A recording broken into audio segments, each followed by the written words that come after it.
Record on this computer. All right, here we're going. We're doing it. Does it say it's recording? Yes, it's recording.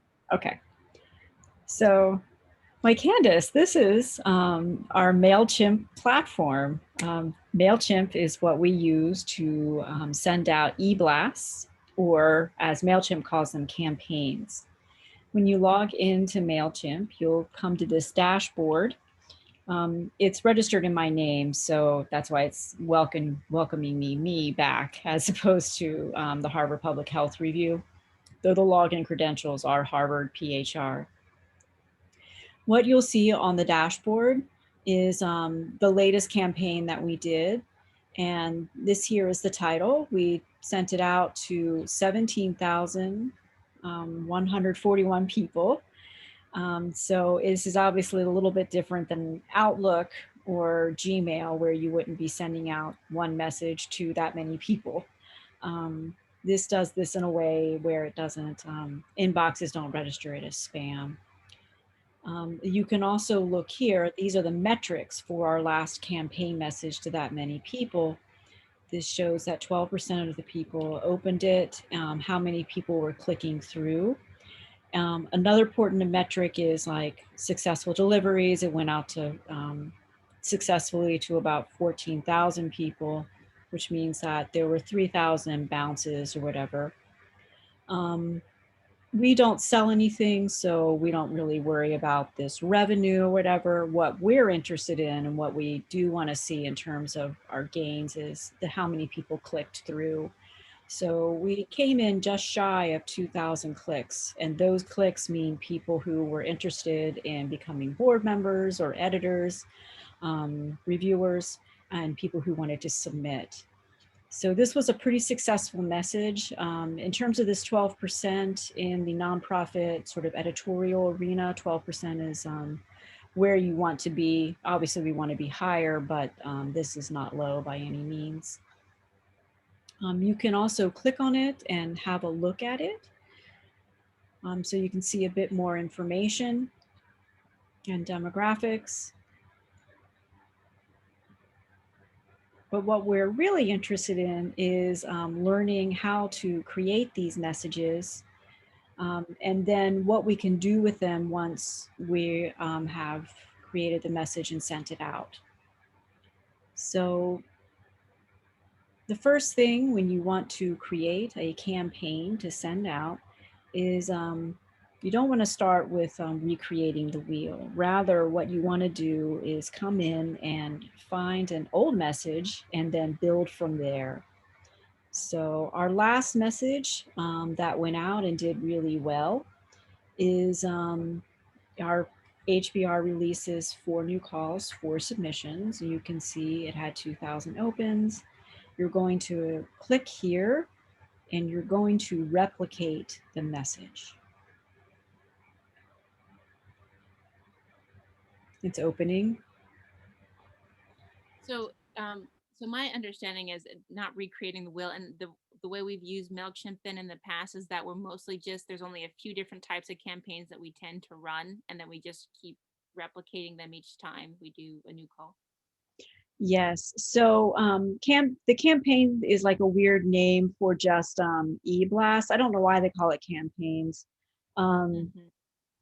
This is just a title of the message that we sent out. And I don't ever start with anything new just because it's a lot easier to build off of something old. This was actually used for, this was set up actually to promote a conference in a different context. And I was able just to sort of use the old message because it also has a structure and everything to it that's already there. So it's just helpful. So the first thing that you're going to do when you open up your campaign is you look at the top and you'll see that it's renamed itself copy to. So we don't want to keep that. So we're going to change the name because you don't want to send this out, copy to people. That would be weird. So we want to say Harvard Public Health Review is releasing its latest edition. So releases volume on COVID-19. Mhm. Let me save it.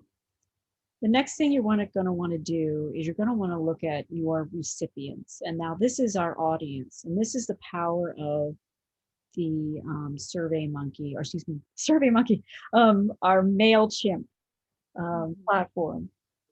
So you go in here and look.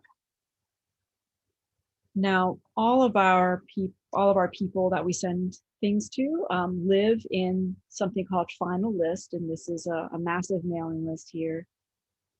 Sometimes you might be using segmented lists, and we can talk about that later, where maybe you're only sending it out to people who live in New York City, for instance, and there's a way to create that in here. But this is a more general message, and we're sending it to everyone. So you click Save. One of the things too you can do here is you can personalize this to field. And this is like where you might do a merge tag. And that's like where you can change it so that it's going out to someone and identifying them by their first name or last name. So if you've ever gotten a message like, Dear Candace, you know, it on the back end of that message is something that says dear last name, and they pulled your dear Dr. Carpenter. That's how they got it. So we're not going to do that. So, and the reason we're not going to do that is if you're missing the information, and sometimes that can happen. Someone might sign up with just their email address and they don't give you your name. If you say dear to their last name, it's just going to say dear nobody, and it'll just look bizarre. Yeah, that would not be good. That would not be good. It'd be very awkward. So the other thing is, we have the name of the message, right? This is our from. So the power of using this sort of generic mailing tool is the from is from the Harvard Public Health Review rather than an individual person. Most people are not going to open a message from me because I'm not very, who's that? But from the Harvard Public Health Review, okay, I'll open that. The other thing is this message is coming from, not from my email address, but from the reply at harvardpublichealthreview.org. Now, this is not a real inbox anywhere. This is what's called a forwarder, and it's associated with the website. And most specifically, it's associated with our server where our website is hosted on Media Temple. That's our server right now, server host. And basically, when anything gets sent back to reply at harvardpublichealthreview.org, it gets forwarded to our Gmail account, which is harvardphr@gmail.com. And when you go into that account, you can see all the bounce backs from this message. I don't have this reply at Harvard publichealthreview.org go to any person for real, because otherwise you or I or someone else would get like 3,000 bounce backs out of nowhere, and no one wants that. I've had that happen to me. It's not a lot of fun. So yeah, so this is what this is about. So moving on from that, there may be a time where you don't want it to come from the Harvard Public Health Review. We could change this to be from HPHR. You could, you could even change this reply at harvardpublichealthreview.org. If you're only sending it out to 100 people from our mailing list, you might want it to be from someone directly. So this is always changeable. So this here is our subject line. And one of the interesting things about MailChimp, and I can always tell a message that's being created in MailChimp, is it allows you to use these little icons. You can use emojis in your subject line, which is a lot of fun. And this is a little journal, and it's red, and it looks like our website. So I always have used them in our messages. So you want to go back up and you want to see, okay, this is going to be the title of our message. You want to grab it, bring it down. Good times. Nice. This preview text is just a little thing. So when you get something in your inbox, like on Gmail, you see the title of the message and you know how next to it is like some preview text.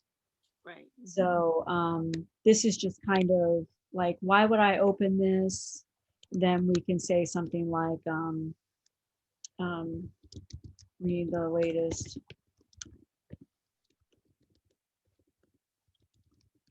mm,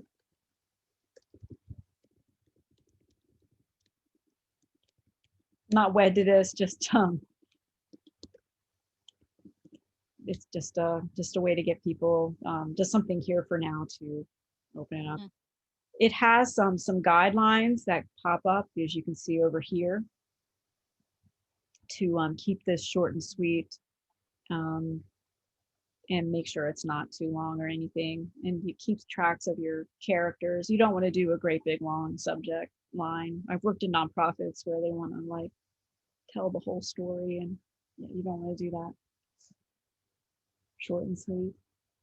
Mm-hmm. There's also warnings about not using a whole bunch of emojis. So I guess they've had people using MailChimp and just like going crazy with pictures. Just one is cool. So this Yeah, is, absolutely. yeah, this is the main event right here, this content. And you can see, it gives you a little glimpse of what's going on. You hit edit design. It's going to take a moment. So this is like where all the information goes. And I'm sure folks have seen this is like the message we did most recently. I've opted for Harvard Public Health Review messaging for now to mimic what it kind of looks like our website. Mm-hmm. And this is a very straightforward design.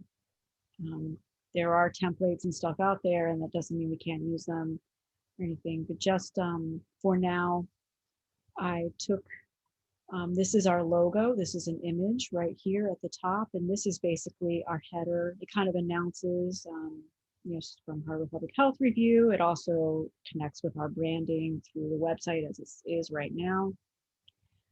This is an image, and this outer part is, this is actually a row up here, and you can tell that this is filled in to be the same code or hex code color as the image, so that there's some continuity.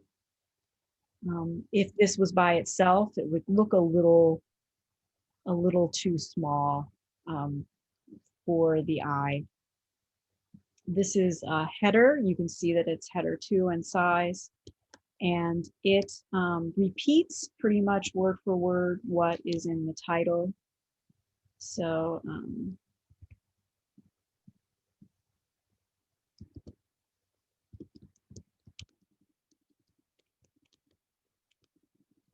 and then we can, oops, it made the link color. We want to change this color. It pasted it in as like the automatic color. To fix that, you just go over here to the left-hand side, which allows you to change the font, as well as the color of the text. So now I've updated the color. When you click into the text box for the heading, you can see where you can change the formatting of the text. You can see here I use the bar to make this italicized. However, I can also use shortcuts on my keyboard. So if you're used to using shortcuts on your keyboard, you can continue doing that in MailChimp. This is where, this is actually just a literal text box. You can paste the content in directly from Word. If you've ever used some online email e-blast solutions. They often in the past did not recommend that you did that because it would grab tags from Word and it could cause some issues. Those issues don't really seem to be arising with MailChimp, so you're fine to paste into here and to create these links. Very similar what you do with your Word documents, with PowerPoint, with anything online.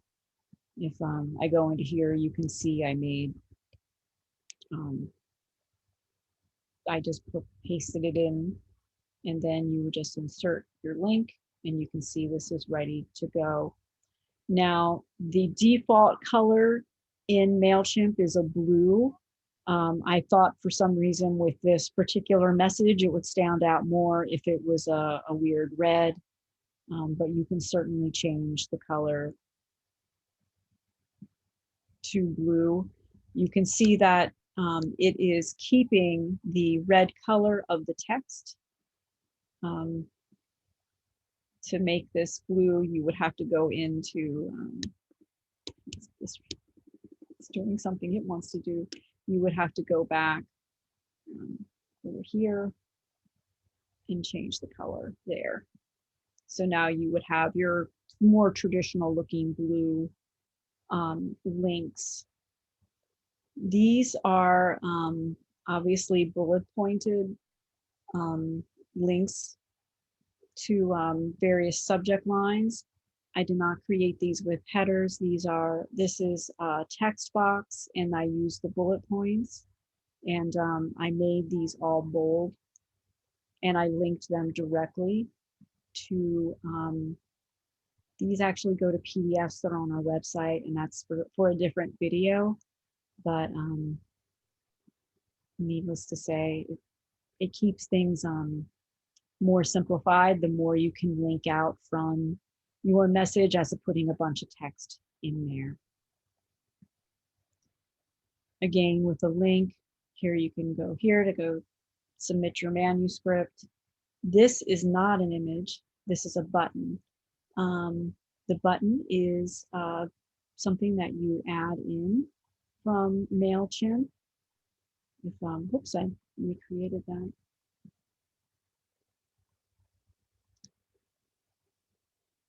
If you look over here, you click here.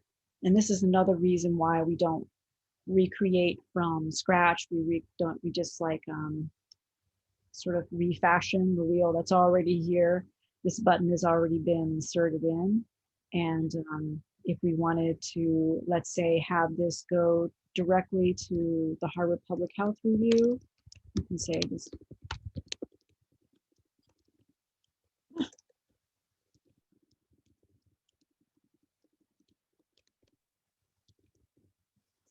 We can change the link over here.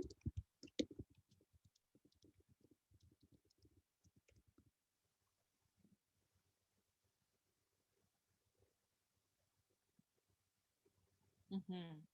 There you go. And then you have your button already. You can change the alignment of your button. You can change the size of it, the shape of it. You can change the color of it, because the button on the website actually for submissions and like is blue now. Do you know why it doesn't matter, I guess, but why they have limited colors? It looks like they only have a handful. Is that just, have you pre-selected only a handful of colors to use? Well, that's a really good question. You can make it any, you can do any colors that you want. Let's say suddenly, for some reason, our new website is going to be purple. To get there, you just click on that button and you can make it purple. As you can see, it's turning purple now. So now we have this color. It looks decidedly strange, but now we have our purple. So there's a couple different buttons on here, and in each of our messages, we have our header, which sort of announces who we are. This is the news that we want to really share this first section, right? We always include something about becoming, joining the editorial board and becoming a reviewer. We really, really shone a light on it in this past message because we really wanted to refresh our reviewer list. So these are kind of staples. This is what's called our boilerplate language. This just sort of talks about, this has our mission if you want to learn more and visit us online. Normally HPHR is going to be italicized. For whatever reason I could not get it to italicize this past time, so it's staying. For this very sort of simple layout, I used bars that I inserted into the design to separate each section. And then I added a social media section that you control by going over here. You click on it, and on to the left is all the links to each of these different icons. Now, it is not stagnant. So say, I'm sorry. that's okay. So I think I understand. So it looks like the next on the left side, the next available one, it looks like youtube.com. If you were to make that green, within the YouTube button pop up then under on our ad? Yes, if I Yes. yes, I There did we go. add it this time. So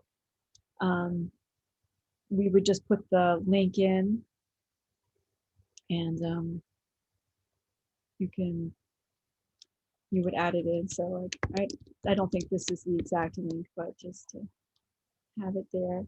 But let's say, next time we didn't want it to be gray, like that's kind of boring. You can opt to make it color. You Oh, can I love it. yeah, you can do outlines. You can do light, where it's just these little elegant touches. Okay. For some reason, the last time I did a message, I was feeling gray. So below here, you can see like, remember how in that to bar, if we wanted to like personalize this message and say, Dear Bob, we would have dear first name, and there was that option. You can see here, this signature line down here, it is drawing from some tags. So it says copyright, and then it has the current year. You can see that it's drawing from a tag here, and then it has another tag for company. We could add this description and the like. This just sort of reminds folks how they signed up. Not all of our folks have signed up to receive this message, even though the way it makes it legal is they're able to opt out from receiving it in the future. Sure. And then it has, just more information at the bottom.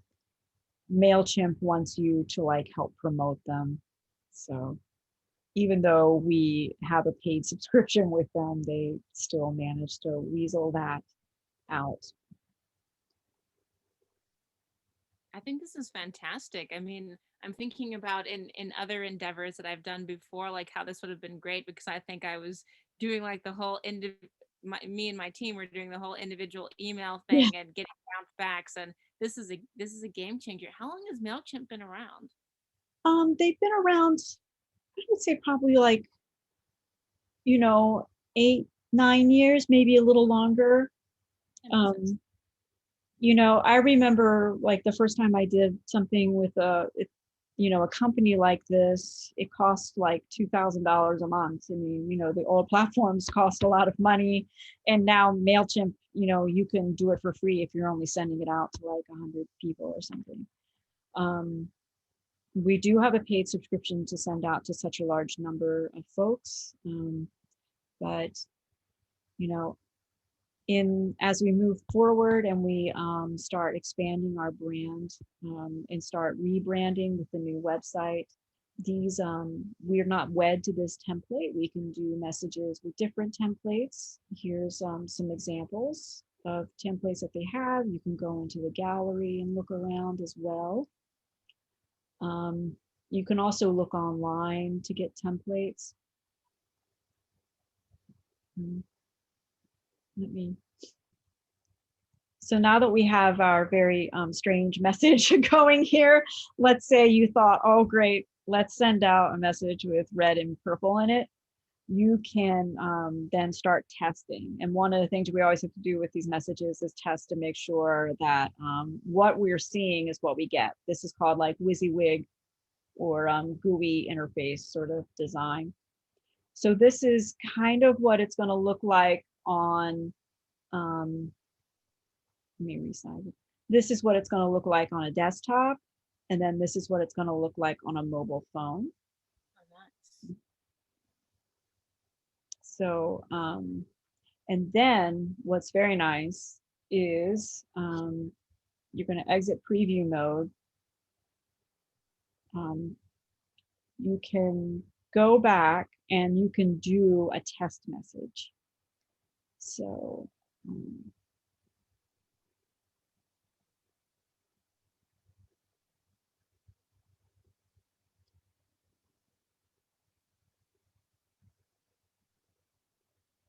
so down here, see this, we're back at our landing page, right? So we're going to send a test message by clicking on send a test email. And I'll send this to you. I don't want I don't want folks to freak out.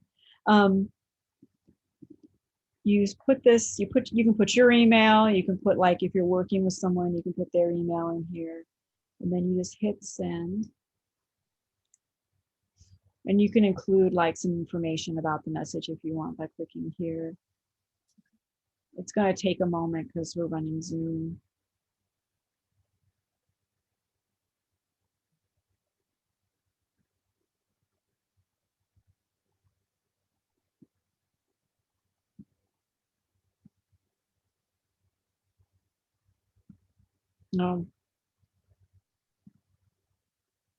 So, okay, so we've gotten our test email, and when you get it, it'll say test, and you can have a look through. And what we're looking for in our test email is to make sure everything is showing properly in your message. I can't tell you how many times I've done tests like this where things look normal, and instead when you open it, it looks anything but. So always very important to test and retest. It's looking pretty good. Once you do that, you'll want to test each of your links to make sure it's opening properly and not going to anything wonky. Sorry, I had to move first. So this is our first link that we've tested. And then we're testing each of these.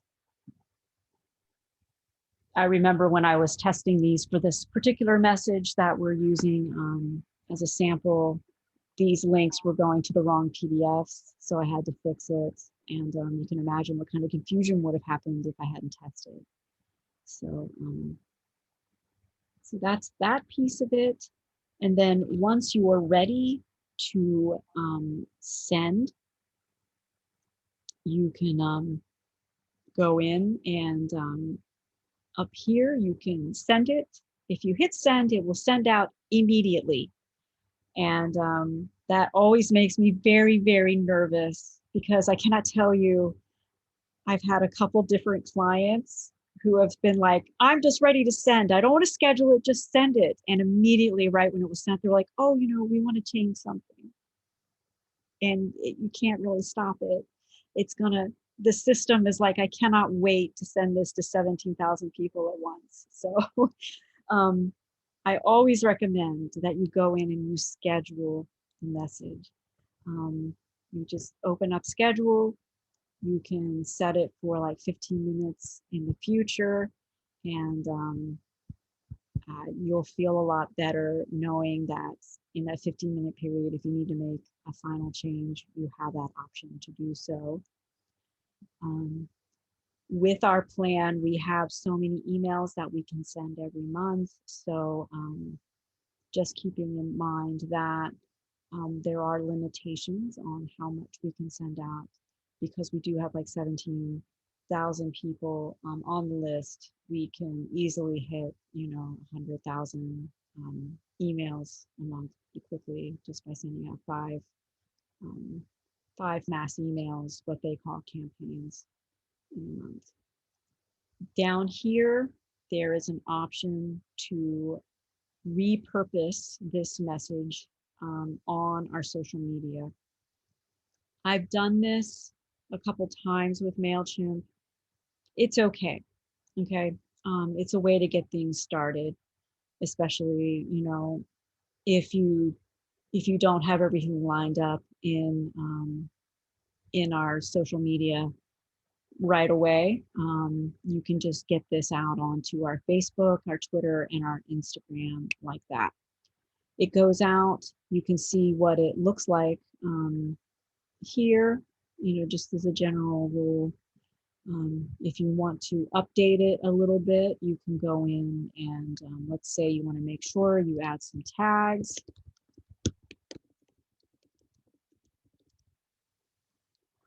It'll tell you how many characters you have left. You can see right here, it grabs the title and the URL for the message. So going in and making sure that you edit this a little bit before it goes out is kind of imperative. You can also stop it from doing it by deactivating it. So that is basically all that we do with it. And we can finish later. They are always ramping up the usability and all the things you can do with MailChimp. Right now, we do ads directly through Facebook for Facebook and Instagram through their advertising portal. This is brand new that they have ad campaigns through MailChimp. I've never really done that before, but that is a new functionality. They also do more with social posts through here as well. You can look at the reach of that through this back end. You can also do surveys with MailChimp. This is a newer thing as well. We've not had call to do surveys, but it might be nice in the future as we continue to ramp up our publishing and activities. We might use this. So thanks very much for watching. And just contact us if you have questions.